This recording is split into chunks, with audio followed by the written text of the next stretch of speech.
And now joining us from the Orlando Stadium in Soweto is my colleague Gurabetsi Mahlobo. A very good morning to you, Gurabetsi. As you know that the 8th of January is still a big day in the South African political calendar as it previews what the party wants to do in the year ahead, offering a sneak peek, of course, into the possible changes in the policy direction. I'm going to take over from you.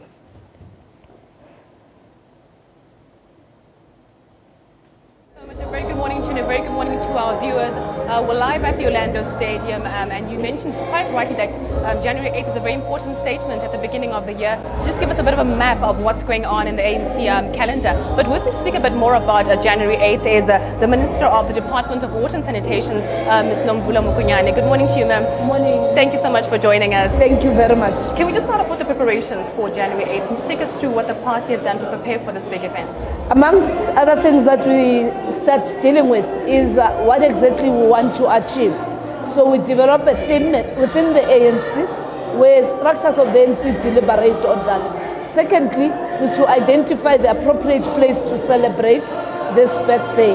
Thirdly, we then deploy all leaders of the ANC to go out and explain to people, invite people, and even explain the significance of January 8th, why it is so important, because it's not just the birthday, but also it's the presentation of the priorities for 2017 for every year, which we call the annual program of action. That also becomes important, and it's a statement of the National Executive Committee presented by the President of the African National Congress. We then organize on the basis of the demand for transport and the needs, and we allocate transport particularly to the hosting province so that then that province can be in a position to bring the numbers. Members of the National Executive Committee, every year they come back to work on the 3rd of January. And it has been an exciting thing because it's very emotional. It's also like a recommitment. It's a pilgrimage of the African National Congress. Now, this year's theme is a unity in action, and you've chosen the location Soweto, where coincidentally Nelson Mandela used to live in Soweto, so did Desmond Tutu. And also today is like the 100th. If Oliver Tambo was alive, he would have turned 100 years old. So what significance is all of that linked together? This township, Soweto, has got a very rich history of struggle. Orlando is the only place in the world where you have two Nobel Prize winners living in the same street. Professor Vilakazi, who the street is being named after, has also been a very known freedom fighter. And of importance is to again come back and reflect on the very key issues of unity, of reclaiming the base, of making sure that we explain to our people that we have listened, we have heard, and we now have a plan that we want to work together with them in, again, putting back the ANC to its historical glory. And also today is the last time that President Jacob Zuma will give the statement as the president of the party.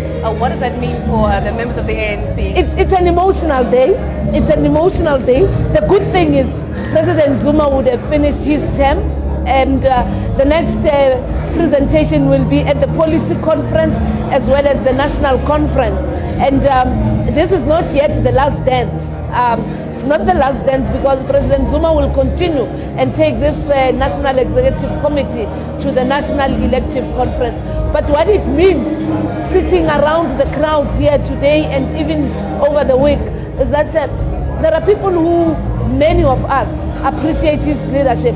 It is during his tenure as the president of the ANC where we had to tease out exactly the issue of mass participation, community involvement in the selection of public representatives.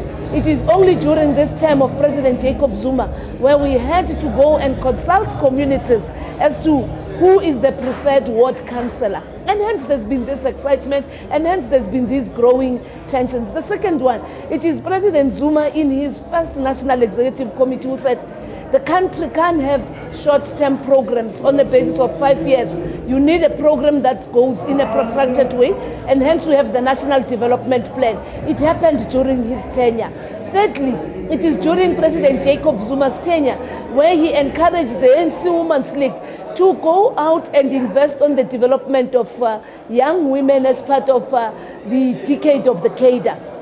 And that on its own is an indication of some of the very groundbreaking interventions and his wisdom. Because what you can't do is to wish away the understanding and the depth that President Jacob Zuma has on the African National Congress and how the ANC must remain rooted within the communities.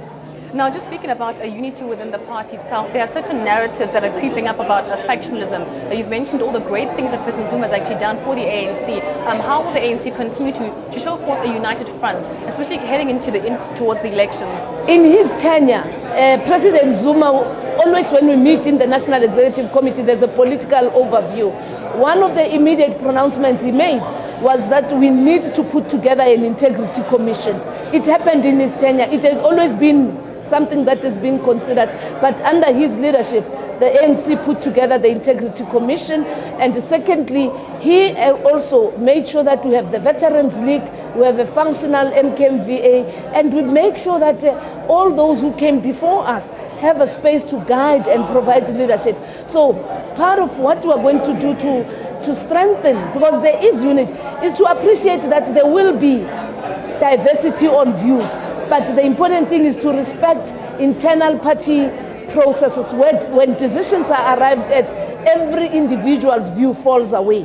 And the unfortunate thing is that what we have seen is the creeping in of external influence on how the ANC must conduct itself, with ulterior motives where votes are being bought, where other people want to determine who is better placed to lead the ANC. We must refuse that and encourage everybody to participate in the structures of the ANC. The beauty about the ANC is that we're not a communist party, we're not a socialist party, we're an all-inclusive organization. So you have every right as a South African to participate in the processes of determining who can lead and who can represent you within the African National Congress. And therefore, explaining the organization to everybody becomes important, that it's rather better for you to come within and make sure that you influence the policy processes that we are busy with, you influence the processes of leadership. But we must cease deciding on who must lead without people influencing what kind of program you need and what kind of leadership must actually take care of that program.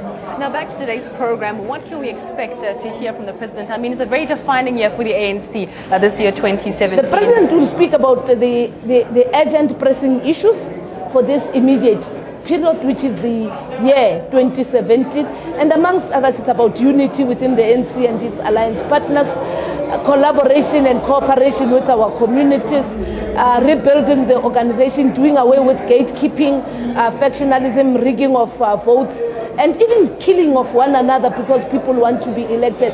He'll also speak about how we want to not only accelerate growth, but more about inclusive growth that does not trickle down to our ordinary South Africans, but that prioritizes our ordinary people. The area of education, land use and land ownership is also going to be those kind of things. But of course, he will also refer to the life and times of President Oliver Tambo. And finally, it will be about, it has been a long journey. The ANC is 105 years, only 22 years in power. So you can't measure the ANC on the basis of 22 years, but there is a lot also still on the 22 years that we have done. Well, thank you so much for your time. Thank you, ma'am. That was Mokonyane, the Minister of Water and Sanitation, just giving us an overview of how the ANC has actually prepared for their anniversary today and what to expect from President Jacob Zuma. We'll give you more updates as the day progresses. Back to you in studio.